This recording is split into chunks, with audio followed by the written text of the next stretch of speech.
Hello everyone, welcome to the Redmen TV. We've just beaten West Ham United 4-1 in their own backyard, and despite the fact that we conceded a goal and had like 5 minutes where, let's be honest, even though it should have been comfortable, we all went a little bit like, ah.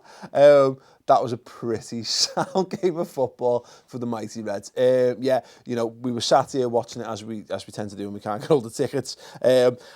Gutted now that I wasn't there. I had an amazing time at the back end of last season. I feel like I might have got my head kicked in if I'd gone back this time around, so there is that. But the ones who did get their heads kicked in were West Ham fans, by the looks of it, fighting West Ham fans, and just West Ham United in general, because Liverpool ultimately played them off the park. Great. I'd said, following Spurs, going into Huddersfield, I'm going to keep repeating this, that all Liverpool needed to do in this run of games was to get into the swing of winning football matches. And that's why it's a little bit annoying that we've not kept a clean sheet, but there's no point getting too downhearted or dispirited about it, because what Liverpool have done is systematically picked apart a team there. We played on the counter, we played a very sensible brand of football, we didn't overcommit, we didn't overexert ourselves. And you could see when they got into the game, when they fired themselves up, they did cause us problems, and that's why it made sense the way that Liverpool approached the game, trying the best to keep it tight. I thought one man who deserves a mention, because Joe Gomez, this game could have gotten away from him. He had a couple of sticky moments. Lanzini does brilliantly. Gomez should handle it better, but look, take nothing away. Fantastic goal move from Lanzini, and the finish is sublime. And Joe Gomez says, as again, when Liverpool aren't looking great, there's a few minutes there where you're thinking, oh dear, he gives away a free kick in a dodgy position for pulling, is it Hernandez or Arnautovic? And I'd said when we were watching it, Joe Gomez hasn't had one of them games where his head completely goes and he looks like he needs to come off in a while. And look, we kept faith, we kept our cool, and Joe Gomez in the build-up to what I think is the fourth goal, he basically Cruyff's their winger, plays the ball into midfield, and we go from there. And I thought that was a real testament to how he's grown as a footballer and as a fullback as well. So, absolutely fantastic. But, I thought he was worth a little mention. The players that have to be mentioned, of course, Mo Salah. This is Mo Salah who can't finish. Let that one sink in for a moment. If you think Mo Salah needs to work on his finishing, give this video a thumbs up. No, wait. If you think he doesn't need to work on his finishing, if you like Mo Salah, give this video a thumbs up. He was outstanding again, so dangerous. And that second goal, that's the mark of an absolutely top draw footballer. You see, like Firmino gets a couple of opportunities, and I think he should have come away with a goal on the day. That finish from Salah is absolutely sublime. The way it drops, he takes the touch, he sets himself and sticks it right in the bottom corner. That is a finish. That's a proper finish. I thought his first one, that's not where you're meant to stick it in those one-on-one situations, but it works, so who cares? And on top of that, Liverpool's desire to be better from second balls. This has been a massive criticism of this team. We don't score enough of them, and we concede too many of them. Once the ball, someone gets a header or it's made a save, we're never the first to react. And, again, credit to Joel Matip in the first half for getting onto the rebound when Joe Hart makes a pretty decent reflex save. And then Oxlade-Chamberlain, he wanted that goal. He made it. It was a pretty decent strike in the first place, good save. And he reacts left-footed as well, putting the finish in. And he gets the rewards for the effort that he's put in. I thought Oxlade-Chamberlain, in general, had a very, very good game. To see him in midfield as well, we thought, like Klopp had said, we weren't going to see him in midfield because he hadn't been trained enough into that position. But I think the decision was fully vindicated. Quiet for the first 20, but after that, absolutely fine. And again, how he supported the attack, how he gets forward on that counter for the first goal as well, absolutely excellent. Sadio Mane, great to see him back. Wonderful assist for Salah's goal. Not quite freely flown for him, but again, he's had a very tough start to the season for us. Didn't look quite right when he came back from the red card, and then an injury to come back into this game, 2 weeks ahead of schedule. We're looking about getting him back after the international break, and he's come back in and he's had a very positive impact on that game. That is amazing. And Roberto Firmino, there's a very strong shout for man of the match. I think he probably rivals Salah for it, really, if he sticks one of them in the back of the net. But again, don't underestimate the work that he does holding the ball up. I think, again, is it the lead up to Alex Oxlade-Chamberlain? That's all Roberto Firmino. All Firmino. He brings it down. The control, the touch, holding off people, playing him in. absolutely magnificent. And yeah, I thought the team in general was good. They handled those really sticky few minutes when, look, I think we all had the fear in the back of our head that this is where it goes tits up. Oh, are they going to come back into it now? 57 seconds.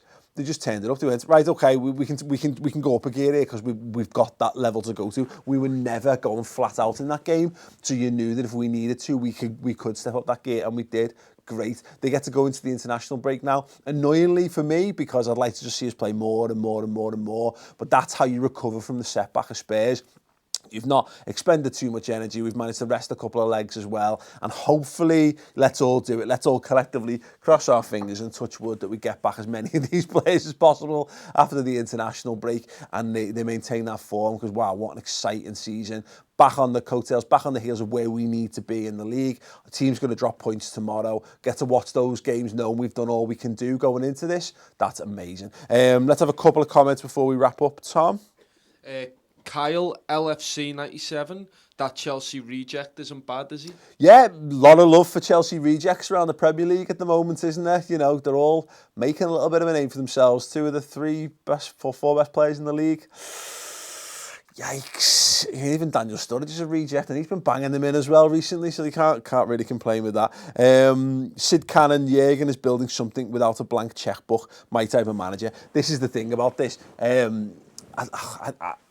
Whether Liverpool can truly challenge right at the top, we'll see. But there's something deep in the core of me that wants to see Liverpool be a success without having to spend the money that Man City and that are spending now.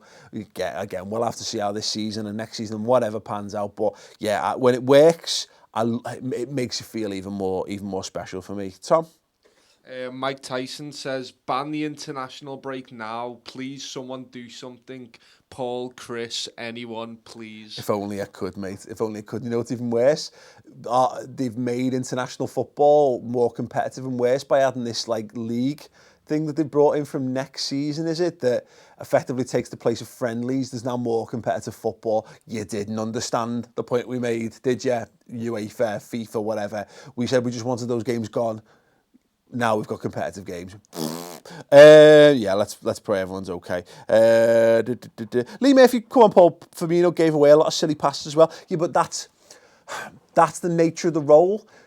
It's much harder to complete passes when you're at the business end of the field, unfortunately. And players in those positions are always going to give away the ball because they're the guys who are tasked with being the ones to play the killer balls. And that's a very difficult thing to do. And as I say, look at it, take everything away. You can, even if there were negatives, for me, that slate gets completely wiped out by the build-up to Oxlade-Chamberlain's goal, because that's the one that kills the game off. We could have been in a position where they start lumping long balls up more. They've got the tails up, the crowd are behind them, and Roberto Firmino single-handedly grabs that game and shoves it right into the palm of Alex Oxlade-Chamberlain to basically shut it down. So for me, I think Firmino, anything bad that you think he might have done, I think is completely irrelevant in this game, because the good stuff he did was very, very good indeed. One more, Tom? Matt Hantu, Moreno is our most composed defender by far. Yeah, he's great. He's really, really good. We were talking before, Sai said, he's only ever won, a game away from a mistake. Here's the thing. Moreno has earned himself the right to make a mistake in a football match at this point, because at the minute, he's the only one of our back 5 who hasn't made a stupid mistake. Every defender's got a rick in them. Every defender has the ability to misplace a pass and cost you something here and there. As long as Moreno continues at this level for the rest of the season, everyone will make mistakes. He will have his little dips. But at the minute, there are few, if any, better left-backs playing in the Premier League than he has this season, and that's brilliant. And that's testament to the management, that's testament to the player, and that's testament to, I think, some of the fans as well, for the support, for us being able to not be totally blinded by the poor performance he's put in the past. So yeah, big credit to us. Give yourselves a pat on the back. Right, I'm going to go. I'm going to do your Twitter reactions in a moment, so stay tuned for that. If you're watching this after the fact, click the Redmen TV logo to subscribe to that. Click my face to subscribe to my channel. People have been asking me for ages, what is your opinion on Fenway Sports Group as Liverpool's owners? I've done a video on it. It's there. It's going to be there. Click through. Otherwise, go to Mates TV and watch its top video. It's the featured video on the Redmen YouTube channel as well. Watch it. There's my thoughts. You can't say that I haven't said it. It's done. Whether you like it or not, there's my opinion. Watch it. Let me know your thoughts in the comments below. Otherwise, I'll be back with your Twitter reactions very, very soon. Ta-ra.